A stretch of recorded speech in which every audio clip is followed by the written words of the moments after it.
Good afternoon, Packers fans. Aaron Nagler here with your Packers Daily Chat, coming to you live on the Cheesehead TV social channels. It is Thursday. Packers had their up-tempo practice today, a little bit more than just a jog through.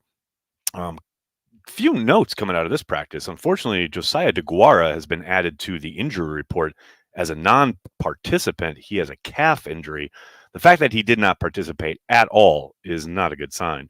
Hopefully, we'll get more about this tomorrow whenever we hear from Matt, although maybe there's an intrepid reporter or two out there who gets some kind of story. But including, speaking of stories, Mike Clemens posting a little bit ago, I want to say about a half hour ago, that apparently, in addition to DeGuara, it wasn't DeGuara, a practice squad player suffered some kind of serious leg injury that required EMTs and a ambulance ride to the hospital. No word yet on who it is, but apparently a member of the practice squad suffered some kind of pretty serious leg injury. As soon as obviously we know who it is or what's going on, we'll post about it at Cheesehead TV. So, bit of a rough one there for the old green and gold, taking it outside. It's a colder day in Green Bay, Wisconsin, but it's going to be really cold on Sunday night when the Packers welcome in the Detroit Lions. And I tell you what, any talk about pushing back Week 18 certainly has disappeared over the last 24 hours. Great news on Hamlin there in the Cincinnati hospital. One of the very first things he communicated to doctors was asking via writing who won the game. And these guys are just wired in, man. Wins and losses, baby.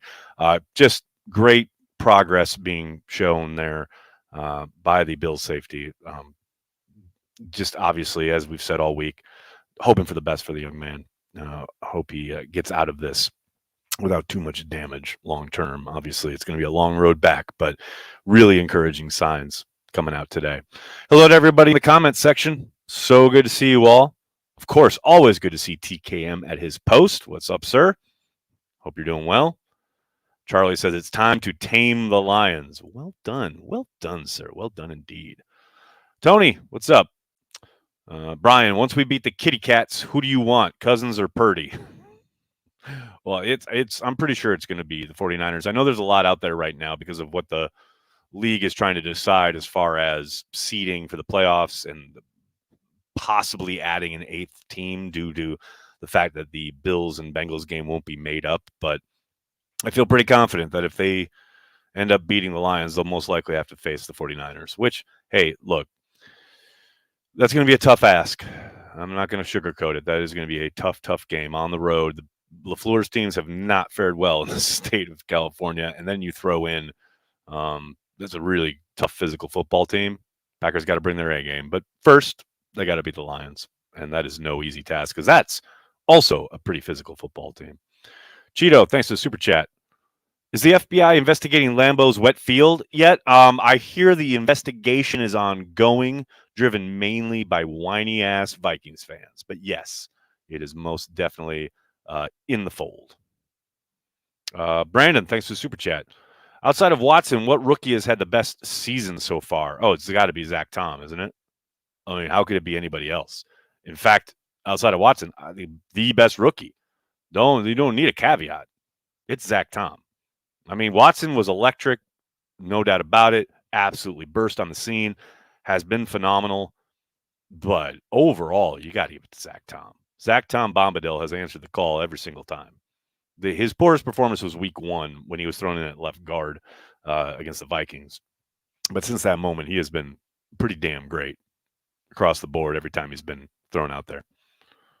And oftentimes at the last minute, like the morning of the game, they've told him, oh, hey, by the way, you got to go play left tackle.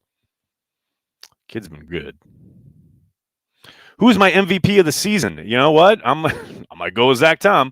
I don't know. I saw Andy had nominated or put forth, if you will, Keyshawn Nixon, and that's a pretty damn good choice, I would say, given what he's meant to them since taking over on returns.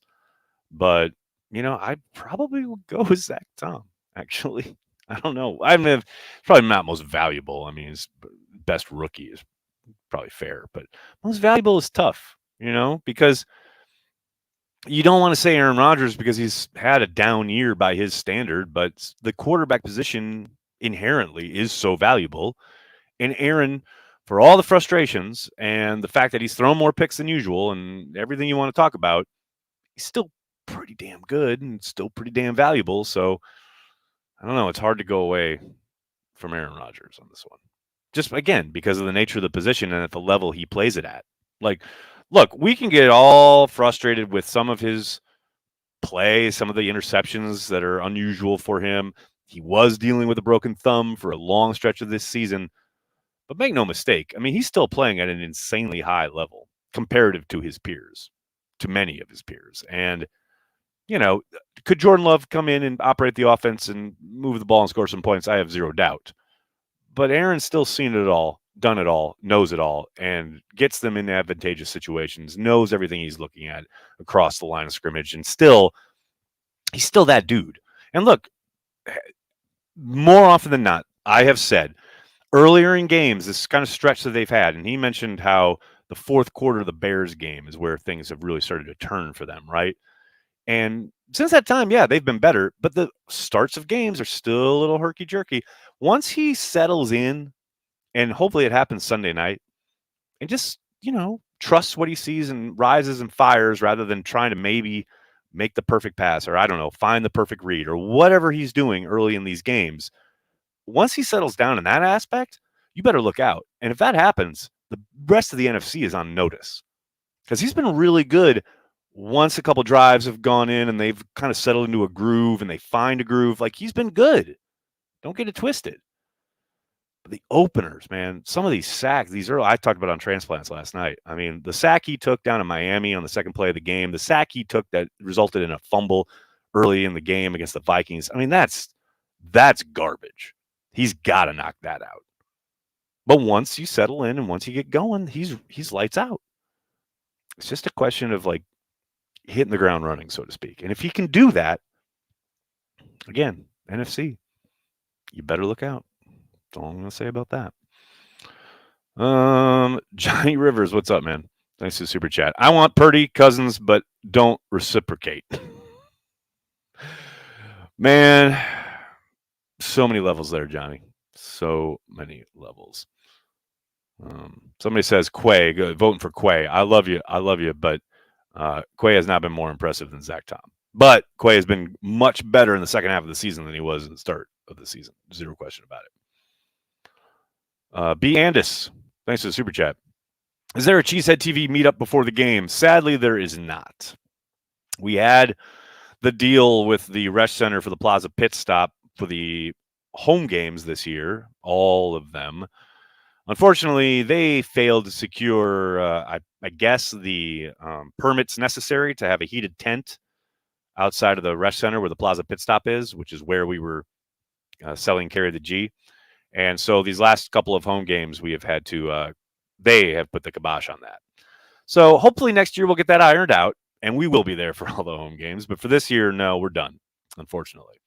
But next year, looking forward to it. And hopefully this offseason we're definitely going to have some kind of meetup here in New York over the summer. Definitely going to be doing some kind of meetup in Indianapolis again for the Combine. And we'll certainly have some kind of meetup in the summer during training camp. So there'll be plenty of opportunities to hang out and drink some Carry the G, as it were. Because really, let's be honest, that's what we want to do. Brandon, thanks for the super chat.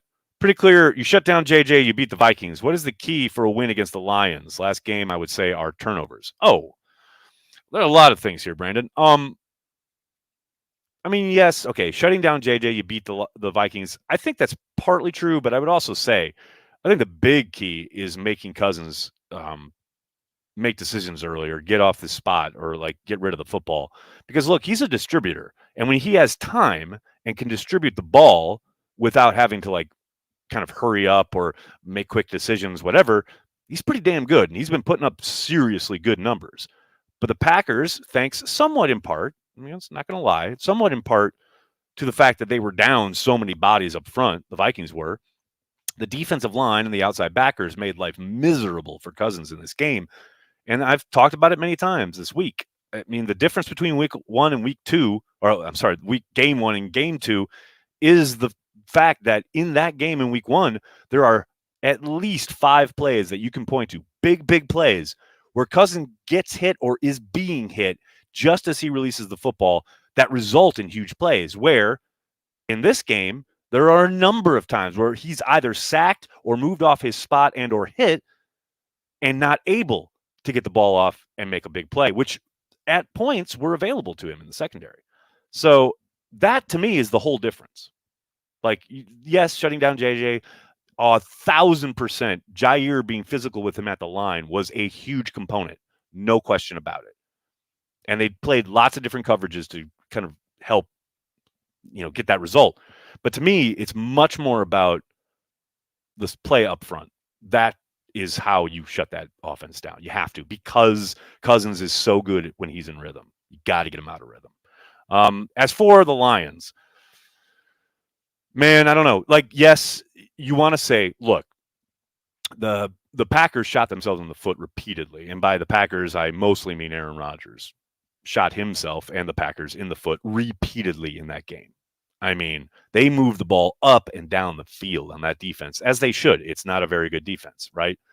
But look, I tend to think, we know that the Lions have a really good offense, right? Ben Johnson has done yeoman's work with that crew. They are imaginative. They attack you a lot of different ways. But my suspicion is in this game, they're going to want to run the ball, and they're going to want to run with power.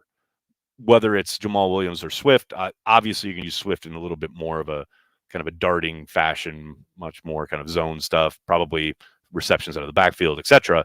Maybe some delayed handoffs out of the gun, but they're going to run, I would suspect, lots of power, lots of counters, and try to test the Packers. Because, look, the Packers shut Dalvin Cook down. I mean, 3 yards per carry? But they weren't really committed to the run. They were trying to throw the ball. If the Lions come in and try to run power and the Packers can't stop it, and by the way, they have not been very good against power runs.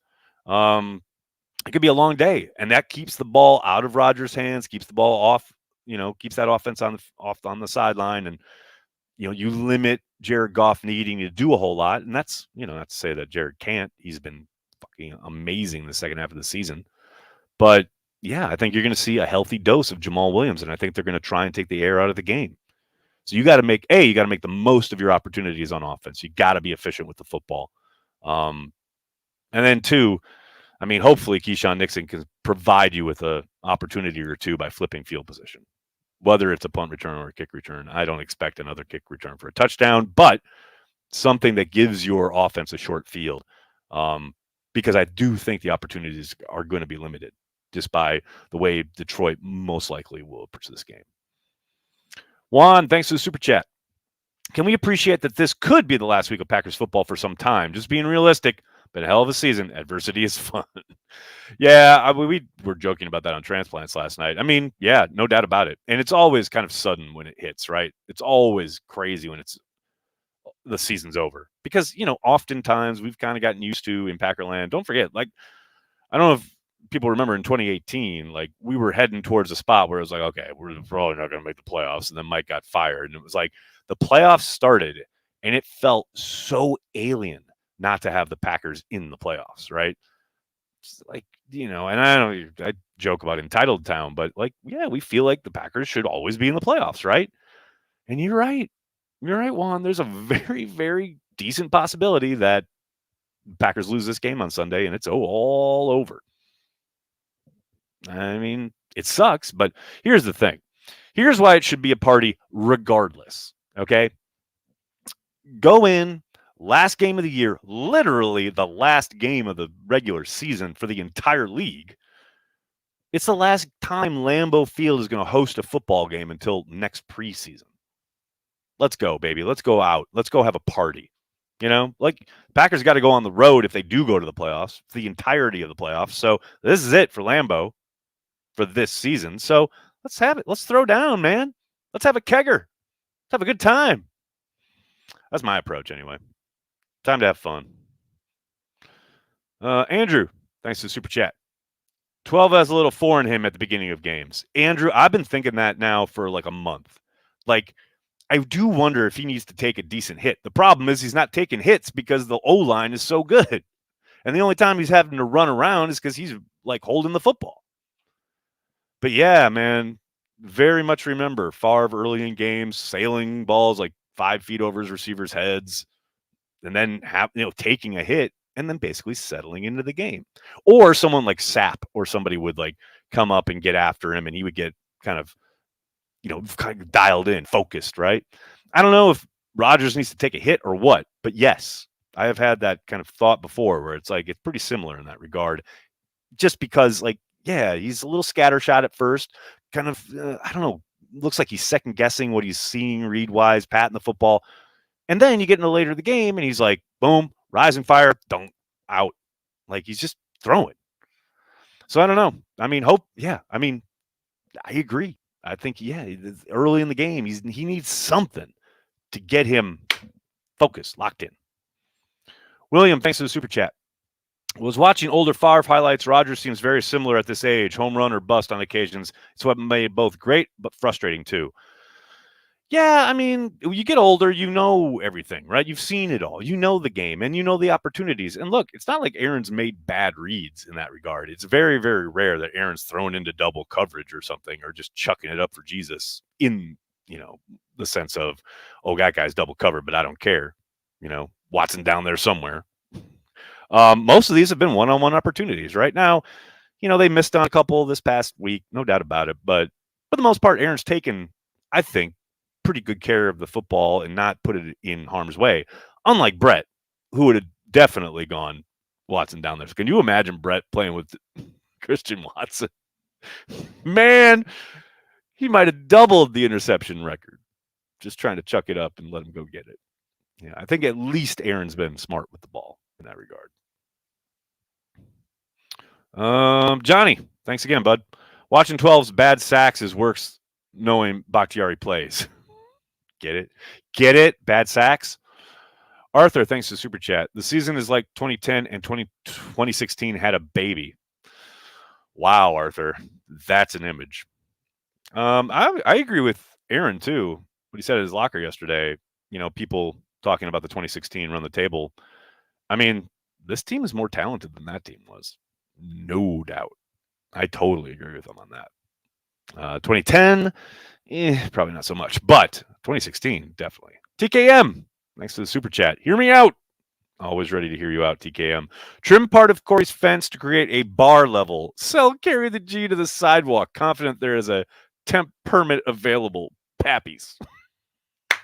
TKM, I am 100% sending that to Corey. That is so good. It'll never happen, but it's so good. I love this idea. Oz, what's up, man? How you doing?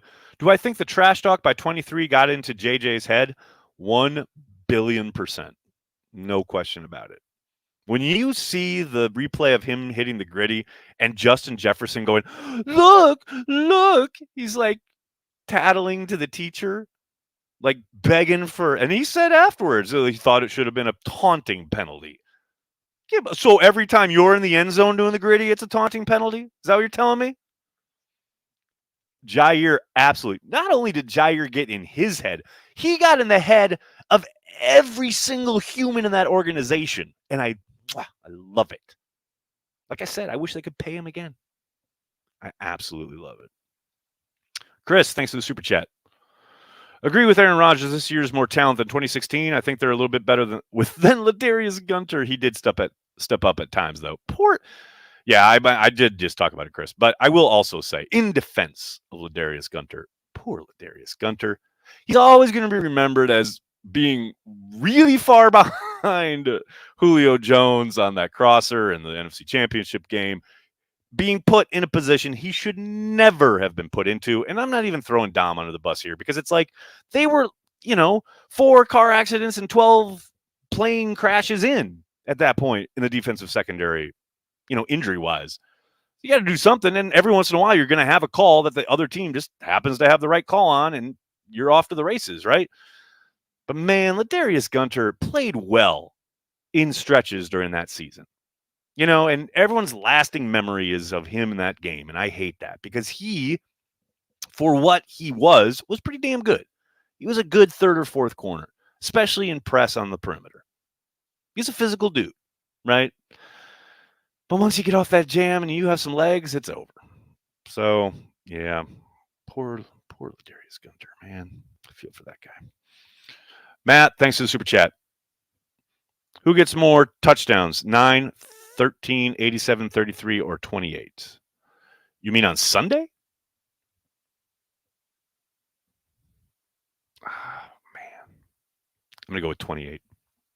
Let's get Dylan in the end zone. Joe, thanks for the super chat. I've seen Goff have really bad games when teams get pressure on him and carve teams up when they don't. I think that's the key. I mean, that's most quarterbacks, but I hear what you're saying. You definitely can't let him just stand back there and pick you apart. And that's what I was talking about earlier with Cousins. He's a great distributor of the football. And when you make him have to make quick decisions and or get him off his initial read and have somebody kind of closing in on him, yeah, he's going to give you a few, or it's not going to be as efficient. I don't think there's any question about that, especially if you can get it happening along the interior. Jeezy Baby, thanks for the super chat. Is Bakhtiari a top 3 offensive tackle for the Packers of all time? Of all time. Man, I don't know. I have to go back and think about it, but off the top of my head, yes. Tackle, offensive tackle, yes. Now, offensive line, probably not, but offensive tackle, probably. Ed, thanks for the super chat. Lions have had a decent record at Lambeau, so there are some butterflies, but I'm looking forward to them. Getting to the playoffs. I think you mean the Packers by them. I hope so, Ed. Yeah, no. Hey, man, the Lions are no joke. They play tough. This is a tough football team, and look, regardless of what they've done in Lambeau in the past, this team in 2022-23 is a tough, disciplined, efficient football team, and they will make you pay for mistakes. Packers got to be sound with the football, got to be efficient on offense, and they cannot let Jared Goff just stand back there. No question about it. But beside all of that, they got to stop the run.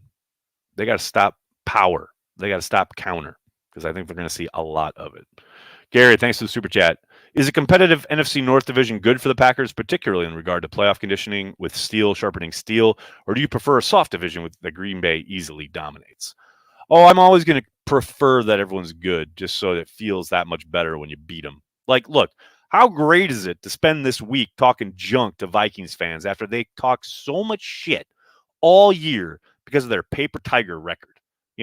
Like, oh, yeah, you won all these games by 1 score. Like, you're not that good. So, no. I like have them be a good football team at least competitive. Like, when they're doormats, it's like, the Bears. Like, I love the Bear rivalry, but it's hard to get too pumped up about it because they've been bad for so long. Like, that's why I love the fact that the Lions have kind of started to turn it around a little bit, right? Let's get a little juice going there. Now, I much prefer that, the alternative.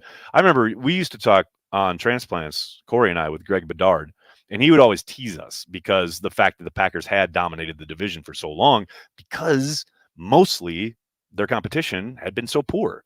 And Greg would say, at least in the AFC East, like, you've had some great battles, and in the AFC in general, like, you've had like the Ravens and the Steelers have had these epic fucking throwdowns, like sometimes in the playoffs, and you've had these really high stakes games. Where with the Packers and the NFC North, it's been what? You've had the NFC Championship game in Chicago. That was awesome. It was amazing, but that so rarely happens. Big, huge game where both teams are really good. They have been few and far between in the NFC North. And I much prefer it if the stakes were higher when these teams met. Green, thanks for the super chat. Green is from Chilton, a.k.a. Chilltown. Will the Lions win the Super Bowl before the Vikings ever do? God, I hope so. That would be absolutely brilliant. William, thanks for the super chat. I feel like this game was a lot like Week 17 versus Denver in 2003, just was really odd, scoring touchdowns in ways, and Favre would have been the first 30-30 QB. I was at that game.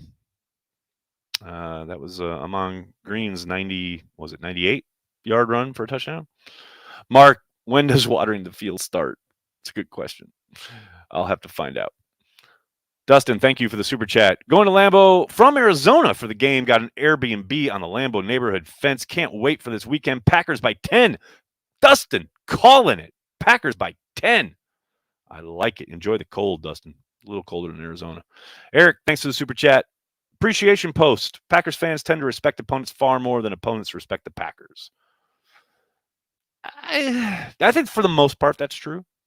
But I think, it's like what is it? Rogers said last year. There's a bit of respect there in certain quarters. Because you're either playing at Lambeau Field, which is historic and has so many great moments and is a beacon for the league, or you're hosting the fucking Green Bay Packers, and that means something. So, yeah, I feel what you're saying, but at the same time, there's a reason the Packers are in this game in prime time. People are interested. People watch. Look, Rogers said at his locker yesterday. Look at the ratings on Christmas. The Packers are a draw. And there's a reason for that. All right, buddy, I'm going to have to get going. I can't thank you enough for hanging out, talking Packers each and every day, Monday through Friday, right here on the Cheesehead TV social channels. Please do me a monster favor and hit like on this video. Subscribe to the channel. Tell your friends. Tell your family. Cheesehead TV. We are devoted to Green Bay Packers fans worldwide. Thanks a lot, everybody. Have a great night. Go Pack Go.